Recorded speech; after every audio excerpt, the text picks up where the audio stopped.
I had approached Scott to do the tour. He said he'd never asked me because I was a family man and didn't know if I would want to take that kind of risk. I said glibly at the time that I was worth more dead than alive. He said, "Aren't we all?"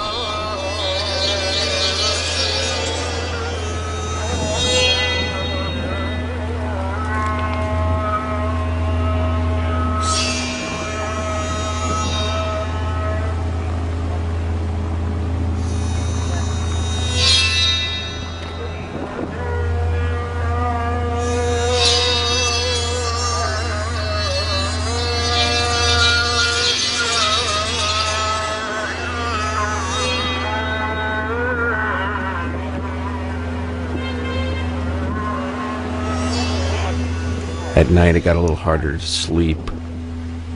Kept having visions of being on my knees in front of men with masks and machetes and some high-ranking political schmuck saying, "We don't negotiate with terrorists." Cut to my head on a stick. A collector's item for extremists. Probably end up on a YouTube video. Dude, you gotta see this. I had to stick to my belief. Face your fears, and you will find wisdom and understanding.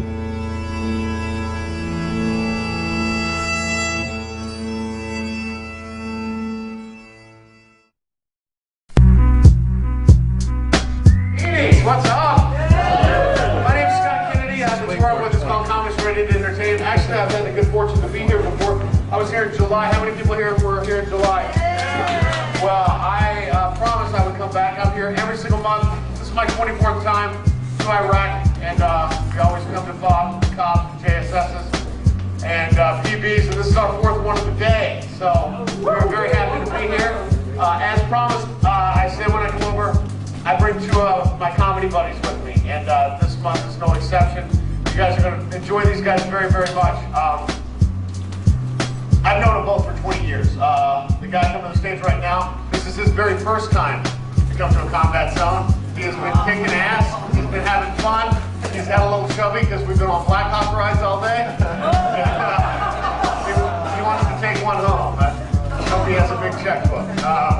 But he's a very funny guy. You've seen him on all kinds of comedy stand-up shows, including HBO and Showtime. He's also been on the HBO show Curb Your Enthusiasm. Please welcome to the stage the very funny Mr. Michael Pace. Thank you, Scott. Give a hand to Scott right there, 24th time. Iraq's a lot like college with guns. Of course, there's no drinking or sex, so... That's great, though. Nice to be out here in Iraq. I loved it my second time here in Iraq. Thanks for letting me come back. I appreciate that. Second time, yeah.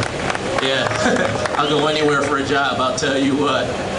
You know, and that was tough because I'm married, and my wife, man, before I came out here, she was pissed at me. She's throwing pots and pans and stuff. And I said, fuck it, I'm going to Iraq and taking my chances over there. It's safer. I love it out here, man. As a father, I couldn't look in the audience without seeing my 2 sons and daughter. They all seem so young. This was a show where the staff sergeant told us that 3 kids got nailed by an IED, a roadside bomb. 1 was killed and the other 2 were horribly injured. I was distracted and it was tough, but they still laughed. 1 young soldier in the audience caught my eye. You could tell he was beat up, tired, maybe had a new baby, maybe lost his best friend the day before, maybe contemplating some dark thoughts, maybe got a Dear John letter the day before from his wife or girlfriend. Maybe he was trying to rationalize some of the things he had done and seen. I don't know. He looked like my son trying to figure out this crazy thing called life.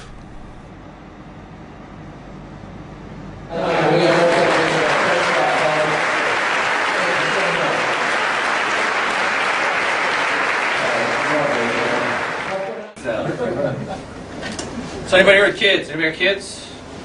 Yeah, how old's her? 3 and 1. 3 and 1. Wow. How's that going? Do you have a girl or boy? Both. You got a daughter? I got a daughter. You know what they say about daughters? With the son, you only have to worry about one penis.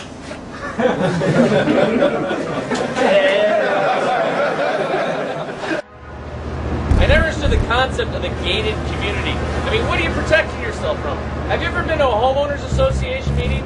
All the whack jobs live inside the gate. Bunch of anal retentive white people with too much time on their hands. You see this? They left the beach towel out to dry. Fucking white people. Fucking hate white people. You ever watch the news, man? So there's a shooting in a white neighborhood, some white bitch gets in front of the camera. Well, I didn't like the way they were taking care of their lawn towards the end. You ever see where there's a shooting in a black neighborhood? I didn't see a motherfucking thing. I'm glad he did. Ugly ass kids, ugly ass wife, Popeye eating motherfuckers. I was gonna shoot his ass my own damn self. It's hard for 18 to 20-year-old kids to see the light at the end of the tunnel, especially in a society so used to immediate gratification. Oh yeah. And the sweet, summertime.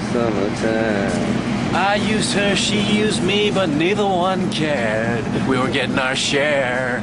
Bob Kubota is one of those guys you like to work with because he's fair, mellow, goes with the flow, and isn't always on all the time. Kind of dude you can hang with for weeks at a time. Great guy. Realize that you guys watch a lot of TV when you get some free time. You watch comedians on TV, do you ever? Yeah, you've probably never seen me. I don't have any shows. All the other ethnic groups have their own comedy shows. The black comedians have the Def Comedy Jam. Latinos, they have the Loco Slam. Me, I'm just waiting for that Jolly Jappa Jam to show up. No big breaks for me. Not gonna have a sitcom either. Not gonna have one called Everybody Loves Ramen. I'm not gonna have that one. Boy, do I love that top ramen. Don't you guys? Not because it's the food of my people, but because it's 22 cents a fucking bag.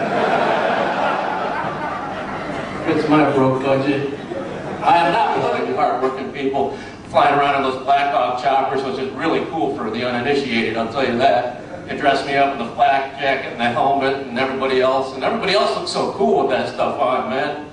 I look like that little lost World War II soldier that shows up on Gilligan's Island for no apparent reason.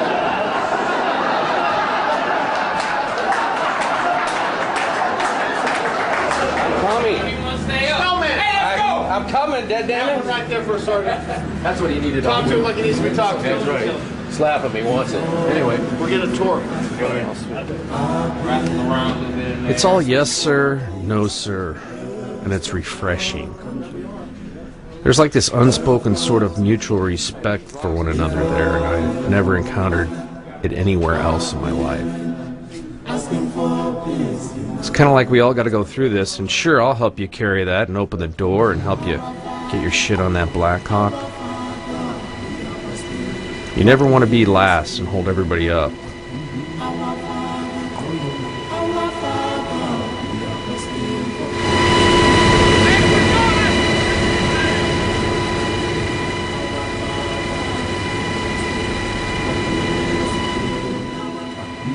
I was with Bob at a gig in Indianapolis, ironically enough, the day Desert Storm started in 1991. My oldest son was 3 years old.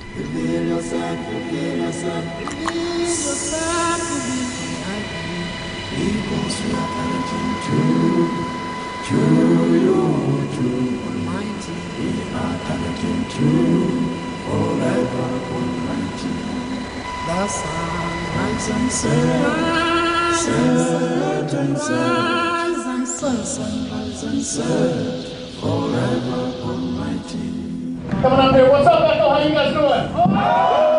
Well, thank you very much for having us here tonight. I can't thank you enough for everything you do. I do shows for you guys. I do it because you guys are out here, and I love you guys very much. And I started coming over with the USO, and then last year some guys in Baghdad asked me if I'd be willing to come over every single month. because we know if we get you guys around here and how hard you work. So all our goal is to make you kind of forget what's outside the T-walls tonight and just bring a little piece of home here. We'll make this the Echo Comedy Club. How does that sound? Well, you guys... So it's my wife's birthday. I tell everybody in the restaurant it's her birthday just to piss her off. Now, would it become acceptable for you to go to a restaurant on your birthday and for the whole kitchen staff to come out and sing at you? Happy, happy birthday, we're so goddamn happy. It's your goddamn birthday today. Dishwasher stand there, happy, happy.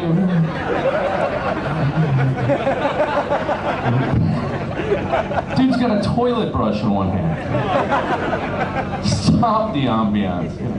Like any one of these minimum wage pre-pubers give a crap about your birthday. Happy, happy birthday. Kind of see him chopping shit up in the kitchen. Hey dude, we gotta sing the birthday song. Fuck! Fuck! I hate singing the goddamn birthday song. Makes me feel like a dick. You don't know, dude, I've been out there with a dude, what are you sung to? You know, one day of the year, leave me alone, it's my birthday, but no. Happy, happy, happy. I'm gonna go back to selling weed to my friend. That's all I want to do is be a chef, you know? Make some signature sauces. They got me on the dining room tap dance like a little bitch. Got that foreign exchange student from India, you know the words, you just stand there. Birthday, birthday, birthday. It's your birthday, Florida. So, I love this government food you guys got, huh? The meatloaf, I ate that yesterday. I spent so much time in the fucking porta-john, I got a blue mark on my ass. Jesus Christ, you want to beat the Iraqis? Just feed them that shit and blow up the porta-johns when they go to it, alright? Crap, we're just gonna eliminate the middleman next time. I'm dumping it directly into the fucking toilet. Well, we had incoming at the last place I was at. That made my ass tighten up a little. So, I was in Vegas last week and I went to the spa. I thought I'd order, you know, I'd treat myself. So I ordered the $150 coconut nut rub. Turns out it's a facial.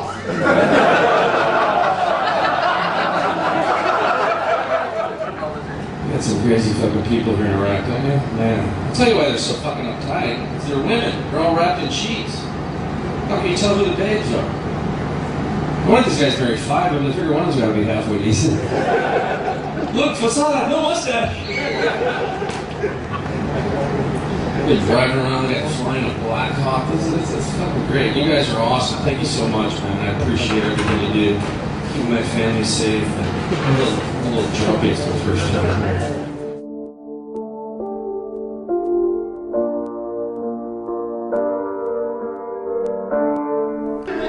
Scott Kennedy is a guy that I worked with many years ago. It was a gig in Laughlin booked by Bud Friedman of improv fame. We were in the Mojave Desert trying to make 10 days pass. 20 shows, 10 days. I found out that Scott had lost a very dear friend recently and was going through a pretty serious depression. I felt for him. He is a good soul. Scott is Texan, works hard, and plays hard. He's a big guy, but a huge teddy bear. He has a badass side to him and works security at House of Blues in LA when he's not in Iraq or on the road. He really amazes me. His resilience, especially during this trip to Iraq, was amazing. He had just lost his mom. Scott and I worked together in Las Vegas on 9/11/2001. I start all my shows pretty much the same by saying thank you from the bottom of my heart for everything you do for our country. I can't thank you enough. When I stand in front of you guys, I stand in awe. You guys are all my heroes. I don't care if you're 18 or you're 40. What you do for our country, like I said, does not go unnoticed. I'll just keep coming back over here and saying thank you in person. It turns out I found out what 7- and 9-year-old boys love. Red Bull. They love Red Bull. And I try to get 3 or 4 cans in each one of them right before my sister picks them up. So payback's her hell, sis. No, she will spoil them, but then she'll get really strict in other ways. Like, She won't let them play violent video games. She says, no, that might make them grow up and be violent people. Well, I don't agree with her, but I understand what she's saying. She'll argue with me and be like, well, we didn't have violent video games and we grew up okay. And that's true. I don't think I had violent video games and I'm all right, but I have to remind her of some of my favorite games to play growing up. Now, these aren't video games. They're just games me and my friends would make up and play in the streets, stuff like rock fights. It's a pretty violent game. BB gun wars. Did you guys ever? Who the fuck I'm talking to? Yeah. Well, BB gun wars might have been the best game ever invented for us kids because you didn't even have to have a whole lot of friends. To have a whole BB gun war. I mean, you walked outside, the first kid you saw. Bing. Ow! Hey, you want to play? Fuck no. I need the game skip. You pick a team at this point. We even had bottle rocket wars in my neighborhood. Anybody else? Yeah. Oh, one-night kids. All right, cool. We thought we were tough little kids doing that shit. Found out we weren't half as tough as we thought we were, though, around the 4th of July. We'd be lighting those little bitty firecrackers. It'd be like, psst, shoo, pow, cool. Psst, shoo, pow, cool. But there was always one little bitty firecracker that wouldn't quite go off. Remember that one? It was like, psst, shoo. You take one step nearer and it'd start back up again. We wouldn't go near that part of the yard for like a year. We were so scared of that little bitty firecracker. Because our parents had told us what, that a firecracker, even a little tiny firecracker, could blow your hand off. And when you're a 15-year-old boy, fuck that shit. Yeah. I don't know why I picked 15 in each after 12 would have worked on that joke, I think. Scott started this show like this. Whatever's happening out there is happening out there. None of us can control it. It's our job to make you laugh. That's what we're going to do. So for the next hour or so, let's just have a good time. Great crowds. Great shows. It was on that night I realized how important our jobs are. But Mike has kids. He has some older ones and he has one younger one that wrote a letter, and we left some letters for the first time from this class, so please read those if you want to have a good feeling. This is from his 9-year-old son. This is Mike's 9-year-old son wrote. Dear Troopers of America, I am Hank Pace. I am 9 years old, and I have a sister, one brother, 2 dogs, a mom, and a dad. I like to play basketball because it wears me out. I'm from Vista, California. Thank you for helping our country. I'm going to be a clone trooper for Halloween. Marines are the best. Once again, thank you. I really love you. I love trick-or-treating, too. Sincerely, Hank Pace. P.S. My dad's the comedian. So, hey, he also has some drawings here on the back, which you gotta look at. I hope you guys have all had the chance to read letters that little kids have written over here. Have y'all all had that opportunity? Yeah, I hope it made you feel good. I know it made the kids feel good to write them to you. If you ever get the chance to write them back, if you see a return address, please take the time. It makes their day. And like I said, I'm here every month, so I obviously get asked to bring a lot of letters. And I don't ever read the letters because they're to you, they're not to me. But about 3 months ago, I had a bunch of letters and I was about to bring them to the show, and one of them fell off to the side and it got my attention. And I read it and I thought, I can't share this with just one soldier, airman, Marine, or sailor. I gotta share it with every soldier I ever meet. This is from a 9-year-old boy named Brandon from St. Louis, Missouri. Now, 9-year-old Brandon wrote his own note. It says thank you on the front. There's an American flag. It says USA, and there's a creepy little smiley face here in the corner, and that's what got my attention. And so, you know what? If you've read one little kid letter, they all sound about the same. This one takes a little bit of a twist. It says, Dear very brave soldier, thank you all so much for everything you do for my country. Is it hot there? It's not really hot here. My favorite color is blue. What is your favorite color? I know sometimes you have to kill really bad people. I have an older brother. Could you stop by St. Louis on your way home? Love Brandon. Wow. I think Brandon might should have been talking to the school counselor, not writing letters, but it's just me. I get it's an honor, and I never forget that it's a privilege to stand up in front of you guys. And like I said, coming over here all the time, I get to go back home and tell everybody about all the progress you guys are making over here and all the good you guys are doing and all the patriotic stuff I see.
you want to get one in? So, and where are you from? I live in Austin, Texas, when I'm not here or in Iraq. And you say? I'm originally from St. Louis, but I live in Oceanside near Camp Pendleton. Now, what started you with this? Your family, funny people, or? In comedy, what started me? I always wanted to be a comedian or be an entertainer. What started me coming over doing the military things is my nephews were serving, and I just wanted to feel like there was something I could do. And then after you do your first show in the combat zone, you're hooked. You are absolutely hooked with these guys are like family. You see them, all over the world, and it's just amazing to be a part of it, and I feel very lucky. Yeah, sir, could you close that? Yeah, he's got it. Thank you. And is it like Thomas Edison? You fail a million times and you finally get it, or how does that work? The comedy? Oh yeah. You have a lot of rough years, man. But I've been doing it full time since '89, and Mike's probably the same way. Everybody just goes, it's like any job. I mean, if you do it 20 years, if you're a bricklayer, you're going to eventually lay a straight line of bricks, So it's not as challenging as it was in the beginning, but sure, there was lots of. And so the '80s, that's when like every other person was a comedian, right? That was a big Yeah, it was like there comedy was too boom. many comedians. There was too many stages to work, and so it was kind of like the expansion league. When you expand, your talent's gonna get a little less than it was. It's you don't have enough quality players to really pull it off. So yeah, it was a good run. The '80s was a good run. I don't remember much of it, but it was a good run. So, but it's tough being a comedian. Like you're traveling around, family life is different, and you come here. What's the experience like when you come here? Well, Scott asked me to come. He never asked me to come because I have a family, and he said, "Oh, well, I don't ask guys with kids." And I'm like, "Well, dude, why not? I mean, I want to do it." And it was I just had gotten some bad news, and I was sick for a while, and I'm like, "Well, I want to do this." I've beaten death so many times that. What have I got to lose? And I really wanted to do it. So he gave me a gig, and we went over, and I just got like addicted to it. Like even my wife will. I work in Camp Pendleton. I live in Oceanside, and we do some mixed martial arts, and all the guys were from over here, and they're like, I can't wait to go back. I'm like, dude, what are you talking about? Why would you want to go back there? And after I came over this time, we're like, yeah, now I get it. Yeah.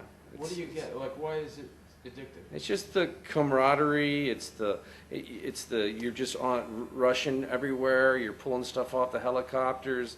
You're meeting new people. You don't have time to think. It's good, and it's good to be a part of something this awesome, So that's basically what's addictive about it, isn't it? It is. It's there's some, like you said in the document, the video we did. There's something refreshing about saying yes sir, no sir, and holding doors and being normal people. Like you're back home, you pass people and you say hello. You don't say hello, but here you pass another trooper. You're like, hey, how's it going? You all right? I do that in airports whenever I see anybody in uniform. I was like, you okay? You need anything? Everything good? They answer you back.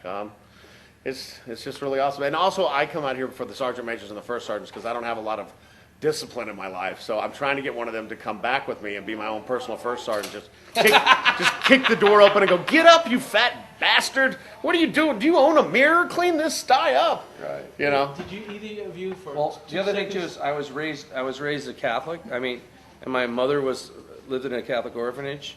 So it was just like the military my whole life. I'm not shitting you. Hospital corners and the whole shit. It was like she raised me like a military person because that's the way, nuns are Nazis, let's face it. Did either of you think for 5 seconds like, maybe I'll join the Military? I went to military school, New Mexico Military Institute, which is a boarding military school, Army-based, until I got kicked out 2.5 years. But at that time, yeah, and I told some people the other day, I mean, if you go, it's a college too, so if you go, you get after 2 years, you get your commission as second lieutenant, very young second lieutenant. And a buddy of mine, we were 15, and all of us went to see The Deer Hunter. It had just come out at the theater. And we came back, and we were brand new, 15-year-old rats, as they call us. So it's like boot camp for 9 months. And we're just go hardcore. We're like, we're going to go, airborne, air assault, Green Beret, Special Forces, Ranger. And long story short, about a year ago, he called me up. He's like, what happened, bro? He goes, I just retired. Where were you? He goes, 1 minute you're next to me, the next minute I'm retiring as a lieutenant colonel, and I see you on TV, man. Where did we get separated? And I was like, sorry. So it did cross my mind. I don't know how it would have been. This may be arrogant because I'm a pretty good guy. I think I'd either be, because I would go in as a young officer right now, full colonel with aspirations of stars, or a private first class and not anything in between. I really don't think, I'd be just an old guy that people would be like, won't he retire? You know, just every sergeant major's, you know, horrendous. I couldn't help but notice your tattoos on. Yes. It's really cool. I guess I know the answer. It's a tribute to. Sure. And it really is, so I can look down and, you know, I do think about it all the time, but so people know. I mean, it's commitment, and, you know, those are as important. I just got this done a little bit ago, about 6 months ago maybe. And I mean, I'm very proud of them both. I mean, they signify a lot. So when you come and you do a show here like tonight, the idea that you'll go to the smaller places. A lot of entertainers, they want to go where it's most secure, easier for their lifestyle. Yeah, secure. I know. I don't ever worry about it. I'll be honest. I have a normal fear of death, but I don't. I'm surrounded by the best security in the world. The United States Army, Air Force, Marines, Coast Guard, whatever. You know, everybody is looking out for us, and I never feel bad. We were at FOB Falcon in Iraq, and we got incoming 5 times during the show. We had to keep going out to the bunkers and coming back. And I was like, I kept telling them, we're finishing the show. If you guys are up for it, they're not going to win, you know. And it took us about, I don't know, 4 or 5 hours to do an hour-long show, but we did it, and we didn't let them win. So yeah. Plus, going to like the big bases is kind of like, you know, when you're on the road and you want to go someplace, like people that go to Maui or go to a different country and they go to the Fridays. Like, what'd you leave for? You know what I mean? It's like we want to go to get the real taste of that, you know, that area, and this is like the mom and pop operation compared to the corporates, you know. So we'd like to do that. First time Scott and I did a gig, and it's in the documentary we made.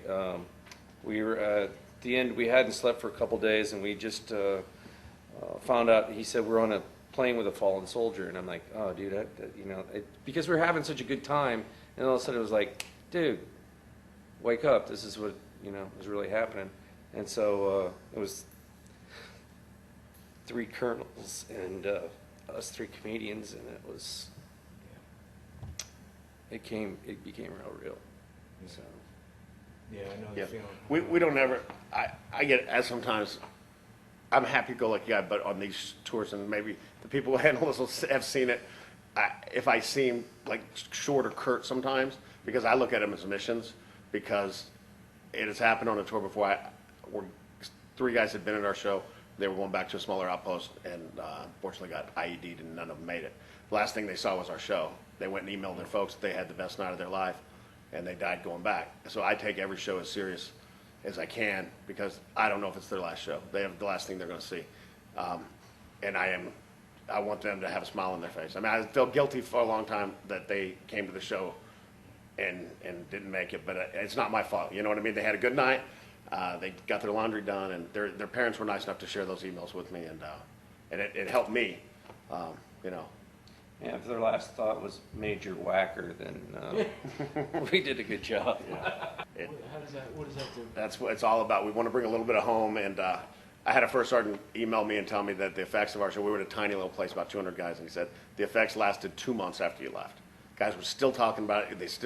They've all heard each other's stories. We gave them something new to talk about. 2 months, man, for an hour-long show, that's a lot, man. That's again why we do the small places, and the big places get a lot of entertainment, and we do the big places too. Don't get me wrong; sometimes it's on the schedule, but we do those to get out here. You know what I mean? Sometimes you got to give and take a little bit, but yeah, I'll do one big show to get 8 small fobs or places that are just numbered and not. And we get guys all the time who come up to us, "Why are you here?"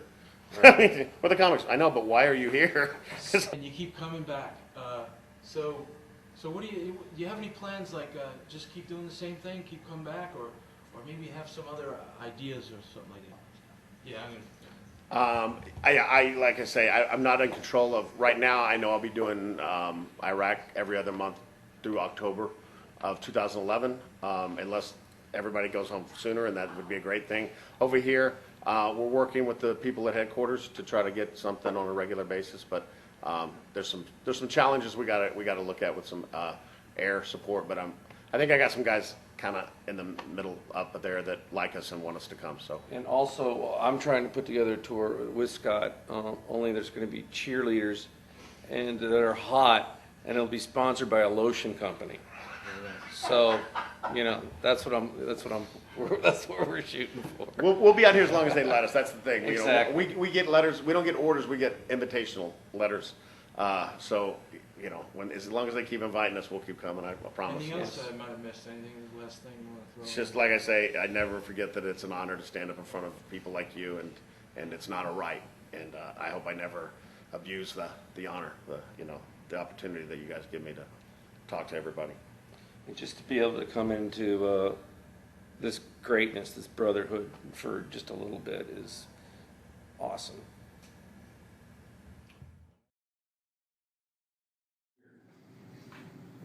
Whatever's happening out there beyond these walls, we're not going to deal with that. We're going to have a good time.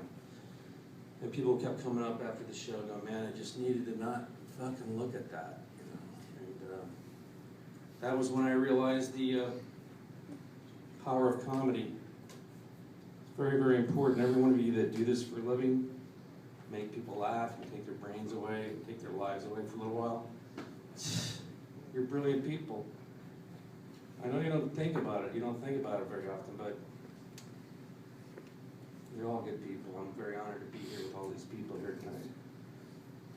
Wes, you know, one of the reasons he did these shows was for you and guys like you, and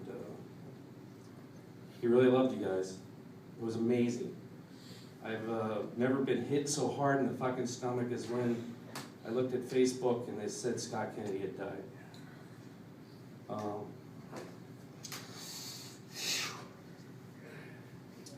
You know, Scott looked like he was out of shape. But I swear to God, no, he did. But when he was in Iraq and Afghanistan, you couldn't keep up with him, man. I mean, he was driven. It was just, he couldn't do enough. If he could have made dinner for him, he would have made dinner for him. If he could have wiped their ass, he would have wiped their ass. God, I miss his laugh. I would love to carry this torch that he started anytime. Thank you to the military for so much for coming out here tonight. And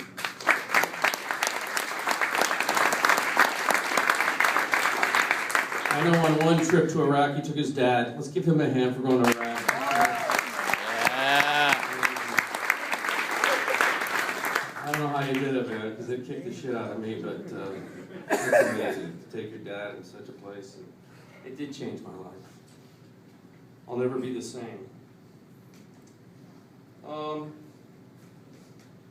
Ironically, Bob Kubota and I were together in Indianapolis during the first Gulf War. All the Scuds and Patriots started, and we ended up in Iraq together. That was wild.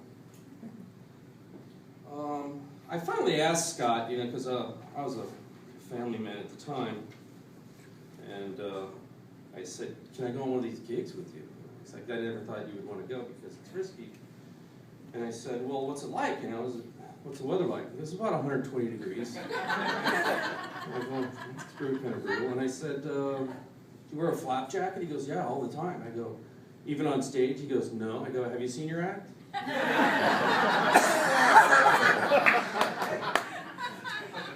We also did a gig in Laughlin. This was before, like, you know, Netflix and internet and all that. And 10 days in Laughlin, and so you can imagine we had to kill ourselves. And we were like, I was dying for something to watch on TV, you know. And so I called him once and I said, hey, you know, there's some hockey on. He goes, Mike, I'm gay. All right, sorry. I call him like an hour later, go, hello, Dolly's on. He goes, hey, I'm not that fucking guy.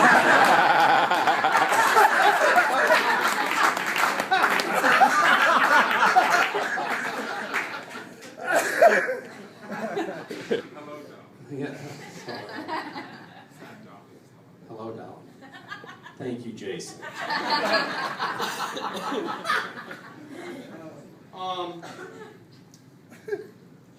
I remember being in Iraq when Obama was being inaugurated,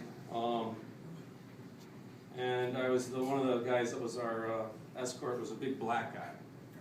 Remember we called him Hollywood, and he was crying. I was looking this way, and he was being inaugurated over my head, and he was crying, and he goes, maybe now America could be what it's supposed to be. I always thought it was a travesty that Scott served his country so, with such honor, and he couldn't get married in his own country.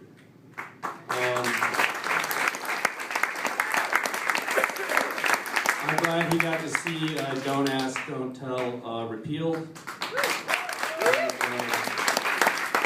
I love Scott. Thank you to the Kennedy family, and to all of you that are here right now. I love you. I respect you. And what you do for a living is very, very important. Never forget that. Have a good night.